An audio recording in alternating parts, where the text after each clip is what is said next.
반갑습니다. 12월 4일 화요일 큐티 스케치 시간입니다. 오늘 본문은 역대하 25장 1절부터 13절까지의 말씀입니다. 오늘 25장은요, 이제 요아스 왕의 아들 아마샤가 왕이 되고 또 아마샤에게 일어났던 일을 소개하고 있습니다. 이 아마샤는요, 이 성경이 그를 평가하기를 어떻게 평가하느냐, 2절에 보니까 아마샤가 여호와께서 보시기에 정직하게 행하기는 하였으나 온전한 마음으로 행하지 아니하였더라. 온전한 마음으로 하지 않았고요. 전심으로 하지 않았고 또 게을리 하나님을 찾았고 뭐 이런 뜻입니다. 참 애매한 그런 상황이죠. 뭐 좋은 것도 분명히 있으나 애매한 신앙이에요. 그래서 이 아마샤가 왕이 되고 나서 어느 정도 이 왕권의 어떤 안정을 찾고 굳게 이 나라가 굳게 세워지니까 했던 일이 뭐냐면 자기 아버지의 원수를 갚습니다. 자기 아버지가 선지자를 가두고 또 선지자의 말을 듣지 않고 선지자를 죽였잖아요. 선지자를 죽이고 전쟁을 하다가 죽임을 당합니다. 그래서 이 죽임을 당하니까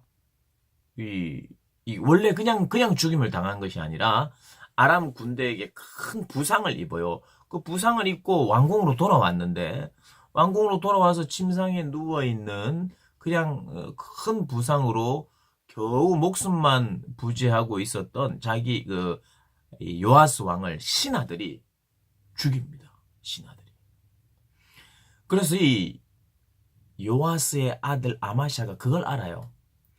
그래서 왕이 되고 어느 정도 시간이 지나자 그 아버지를 죽였던 신하들을 다 죽여버립니다. 이건 참 또 가슴 아픈 일이죠. 하나님 기뻐하시는 일이 아닙니다. 그런데 이 성경은 이걸 이렇게 이야기합니다. 그러나 신하들의 아들들은 멸하지 않았다. 연좌제. 자기 어떤 누가 죄인이 있으면 그 죄인의 가족들을 함께 다 죽이는 게 연좌제 아닙니까? 그런데 보통 이 고대 시대에 그렇게 했어요. 우리나라도 마찬가지죠. 우리나라의 역사도 보면 그렇게 하는 경우가 많습니다. 삼족을 뭐 멸하라든지 그 가족, 살아있는 그 가족, 역적의 자녀들은 다 죽이다든지 유배를 보낸다든지 그렇게. 그런데 아마샤 왕은 그렇게는 하지 않았다.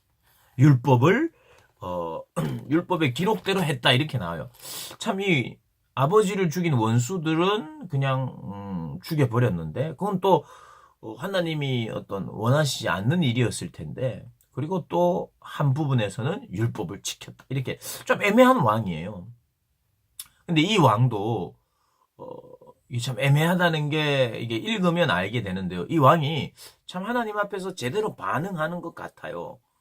뭐냐 하면은 보통 전쟁을 앞두면 제일 먼저 화력이나 병사의 숫자나 전투 능력이나 이런 것들을 체크하는 게 제일 먼저 해야 되는 겁니다. 이 오늘 아마샤는요, 에돔과의 전쟁을 하는데 전쟁에 앞서 병사의 수를 세다가 우리가 이 정도는 있어야 되는데 이게 수가 적어요. 유다의 그 용사들을 딱 모아 보니까 30만 명이에요. 그래서 이걸로는 부족하다. 에돔을 이길 수 없다. 이렇게 생각해서 10만 명을 용병을 사옵니다. 어디서? 북이스라엘에서 사와요. 은 100달란트를 주고 100달란트를 줍니다. 100달란트. 은이 아니 그냥 100달란트를 줘요. 그래서 이 10만 명이 왔어요. 그런데 하나님의 사람이 아마샤 왕에게 여호와께서는 북이스라엘 곧 에브라임 자손들과 함께 하지 않습니다. 그래서 이들과 함께 연합해서 에돔과 전쟁을 하면 여호와는 이 아마샤 왕은 죽습니다. 전쟁에 패합니다. 이렇게 이야기해요. 그런데 참 이 아마샤가 그 하나님의 사람의 말을 듣습니다. 근데 들으면서 이렇게 질문을 해요.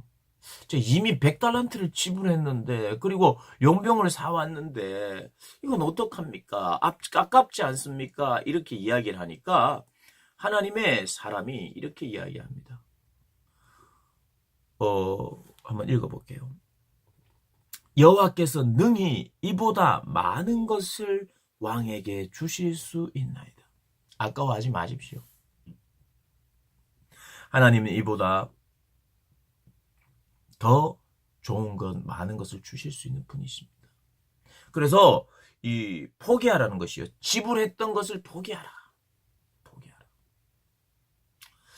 어떻게 생각해 보면 우리가 이 하나님의 사람의 등장이 좀 북이스라엘 사람들을 막 사오려고 하고 막 알아보고 막 연락을 하고 이럴 때 하나님의 사람이 스탑. 그런 돈 쓰지 마십시오.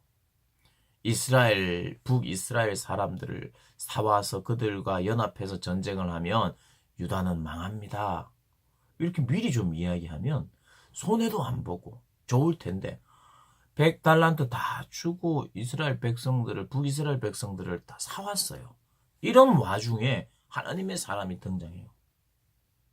뭔가를 막 짓고 있었는데 이거 지었던 거 허무세요. 아니 짓기 전에 말씀해 주시면 좋은데. 여러분, 우리는요 항상 하나님의 때를 늘 묻지 않고 민감하지 않기 때문에 이미 일을 저지를 때가 많아요. 그런데 하나님이 저지를 때에 엉뚱한 걸 하고 있을 때에 때로는 시간을 낭비하고 있을 때에 때로는 돈을 낭비했는데도 불구하고 또 그것을 계속 안 하면 더 낭비가 되고 아까운 이런 상황에서도 그 더 하면 더 망한다. 지금 지불한 것 아까워하지 말고 내려놔라. 순종하면 내가 더 좋은 곳으로 줄 수 있는 하나님입니다. 전쟁을 포기하라는 게 아니었어요. 전쟁하는 방법을 바꾸라는 거예요. 용병을 사와서 북이스라엘 사람들과 연합해서 전쟁하면 안 된다. 근데 참 이 아마시아 왕은 순종했어요. 순종. 그래서 북이스라엘 그 용병들에게 100달란트를 준 거는 뭐 어쩔 수 없고 당신들은 전쟁을 우리와 함께 할 수 없습니다. 죄송합니다. 집으로 돌아가세요. 그런데 이 북쪽 이스라엘 사람들이 막 노하고 분개하면서 갔어요. 그랬다가 나중에 때를 봐서 쳐내려와서 사마리아에서부터 벳호론까지 유다 성읍들을 약탈하고 유다 사람 3,000명을 죽였다. 이렇게 나옵니다.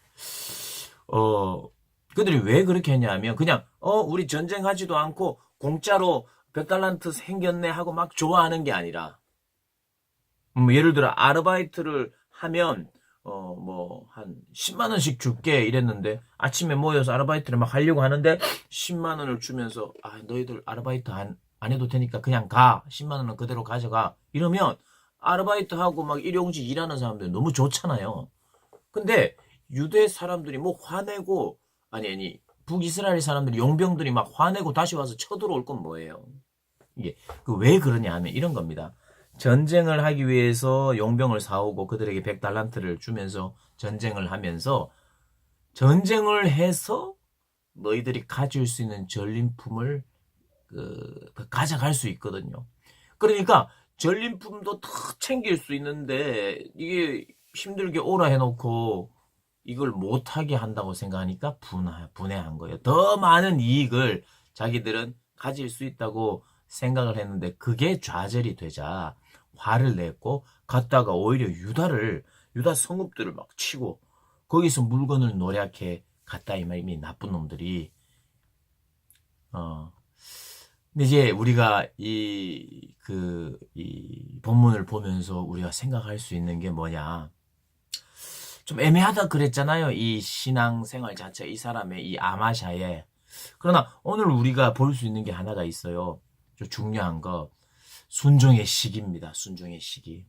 좀 늦은 것 같아도 늦게라도 하나님 말씀하실 때 하던 거 멈추고 손해보더라도 하나님이 원하시는 방법대로 해야 한다는 것.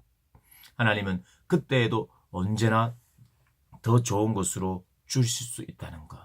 우리가 기억하면서 하나님의 말씀이라고 여겨지고 생각하는 대로 순종하는 그런 순종의 사람들 되시기를 주님의 이름으로 축복합니다.